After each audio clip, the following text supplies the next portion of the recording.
Goeiedag luisteraars. Ons het die vorige 2 Sondag gekyk na die 7 wonde wat Jesus aan die kruis opgedoen het. Toe het ons gekyk na die 7 kruiswoorde van Jesus. En vandag gaan ons kyk na wat ontvang ons en wat gee Jesus vir ons deur die kruisiging. Met ander woorde, ons erfdeel van Jesus deur sy kruisiging. Jy mag dalk reeds die vraag gevra het, maar hoe kan ons 'n erfdeel deur die kruisiging van Jesus ontvang? Wel, die woord van God sê, ons ontvang reeds omdat ons erfgename van God is en nog meer, ons is mede-erfgename van Christus.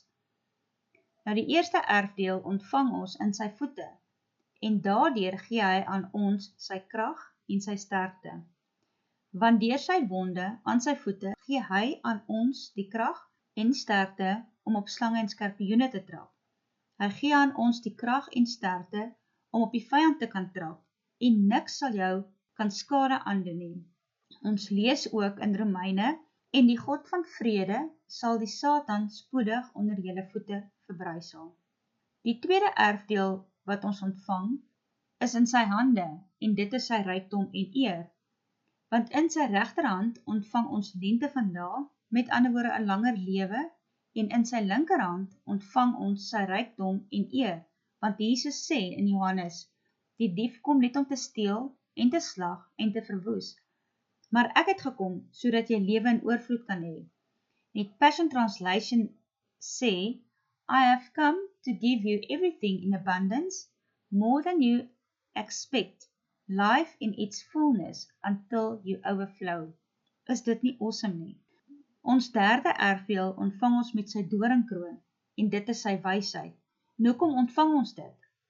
Ons kry die antwoord in Spreuke 2 vers 2, sodat jy jou oor laat luister na wysheid.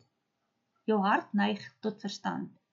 Die Passion Translation lees, train your heart to listen when I speak, and open your spirit wide to expand your discernment.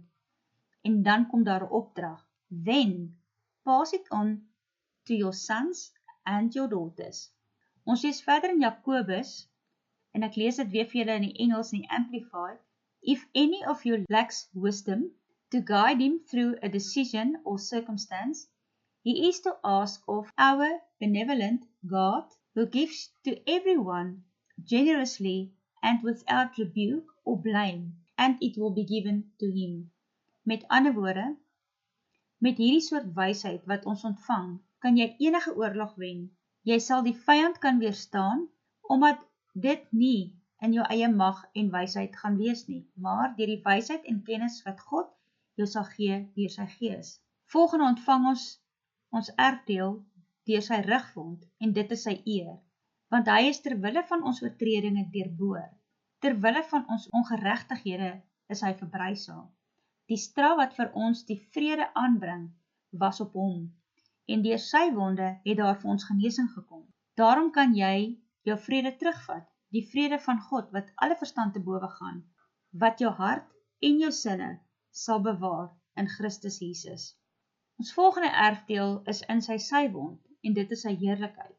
Daaruit het water en bloed gevloei, en Jesus sê, hy wat in my glo, soos die skrif sê, strome van lewende waters sal uit sy binneste vloei. As jy kan onthou in die vorige gedeelte, het Jesus aan die kruis gesê, ek het dors.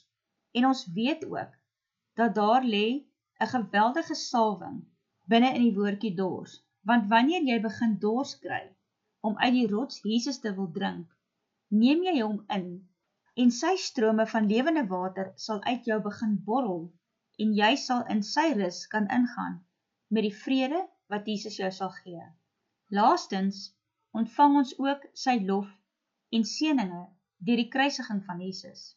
Want in ons geloof in Jesus Christus, maak hy ons regverdiges van hom, en ons lees dan die seën wat ons ontvang in Spreuke 10. Blessings are on the heads of the righteous, the upright, those in right standing with God. God het jou en my so lief, en hy gee ons 'n keuse met die antwoord in Deuteronomium 30 vers 19 en 20, om te kies tussen die lewe en die dood. En hoe maak ons prakties hierdie keuse? Deur die dinge wat daarbo is te begin dink, oor alles wat waar is, en alles wat eerbaar en regverdig is, alles wat rein en lieflik en loflik is. Ons moet aan die dinge dink wat vir God saak maak, wat hom behaag, dinge waaraan hy sal dink. Met ander woorde, ons moet sy karakter begin aanneem, en dit laat ontwikkel diep binne in ons. Dit gaan beteken dat jy elke dag jou lewe moet ondersoek, en jou kruis moet opneem. So ontvang jy dan sy lof en sy seëninge vir jou in jou lewe. Neem nou sy bloed en sy liggaam en hou dit in jou hande. En soos jy nou sy bloed en sy liggaam in jou hande vashou, en vir 'n oomblik stil raak voor hom, begin om aan hom lof en eer te bring. Jou dank aan hom te bewys, vir dit wat jy en ek ontvang het, en dit wat hy vir ons gegee het, deur sy kruisiging. Jy word vernuwe deur sy bloed en sy liggaam, en het jy gemeenskap met hom. Jy kom tot in sy rekord en sy DNA, wat vir jou genesing bring vir liggaam, siel en gees. Nou kom ons bid saam. Here, in hierdie middaguur kom ons tot U, voor U troon in Jesus naam, en kan ons niks anders sê of vra, behalwe om net dankie te sê. Dankie vir U seën wat U aan ons gegee het. Dankie vir U onwrikbare liefde, my Vader, want daarsonder sou U nie deur geregtigheid na ons kon kyk nie. Dankie Jesus vir elke wond wat U deur die kruisiging opgedoen het, reeds vir die wonde van die lewe wat ons sou opdoen. Dankie Jesus vir elke kruiswoord wat U uitgespreek het, om so aan ons nog steeds U liefde te kan bewys. Dankie vir die erfdeel wat ons ontvang het en wat U aan ons gegee het deur U kruisiging.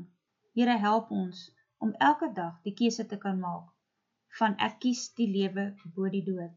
En help ons Heilige Gees om U stem nog meer duideliker te kan hoor, om nader en nog nader aan ons Vader te kom. In Jesus naam, amen.